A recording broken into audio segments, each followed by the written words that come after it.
But ಏನೂ ಮಾಡದೇ ಇರೋದು ಒಂದು ಫೇಸ್ ಇರುತ್ತಲ್ಲ ಆರ್ಟಿಸ್ಟ್ಗೆ, ಅದೂ ಸ್ವಲ್ಪ ಕಷ್ಟನೇ.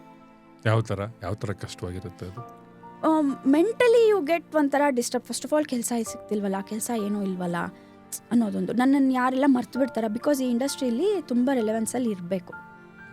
ಇದು ನೋಡ್ತಾ ಇದ್ರೆ ಇವ್ರನ್ನ ಇಲ್ಲಿಗೆ ಹಾಕೋಬೋದು, ಇವ್ರು ನೋಡ್ತಾ ಇದ್ರೆ ಇವ್ರನ್ನ ಇಲ್ಲಿ ಕರಿ, ಒಂದು ಕಾಲ್ಸ್ ಬರ್ತಾನೆ ಇರುತ್ತೆ, ಏನಾದರೂ ಒಂದಿರುತ್ತೆ, ಮರ್ತು ಬಿಡ್ತಾರೆ ಜನ. ತುಂಬ ದಿನ ಆಯಿತು. ದೆನ್ ಅಣ್ಣಯ್ಯ ಹ್ಯಾಪನ್. ಪ್ರಮೋದ್ ಶೆಟ್ಟಿ ಅವರು ಸುಪ್ರೀತಾ ಶೆಟ್ಟಿ ಅವರು. ಆ್ಯಕ್ಚುಲಿ ನಮ್ಮ ರಂಗ ಸೌರಭ ಅವ್ರ ಟೀಮಲ್ಲೇ ನಾನು ಮಾವಿನಗುಡಿ ಕಾಲೋನಿ ಮಾಡಿದ್ದು.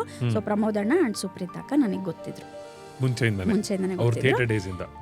ಎಸ್ ಅವ್ರು ಇವಾಗ್ಲೂ ಥಿಯೇಟರಲ್ಲಿ ಇನ್ವಾಲ್ವ್ ಇದ್ದಾರೆ. ಅಫ್ಕೋರ್ಸ್ ನಾನು ಇದ್ದೀನಿ, ಟೈಮ್ ಆದಾಗ ಹೋಗಿ ಮಾಡೇ ಬರೋದು ಹಾಗೆ.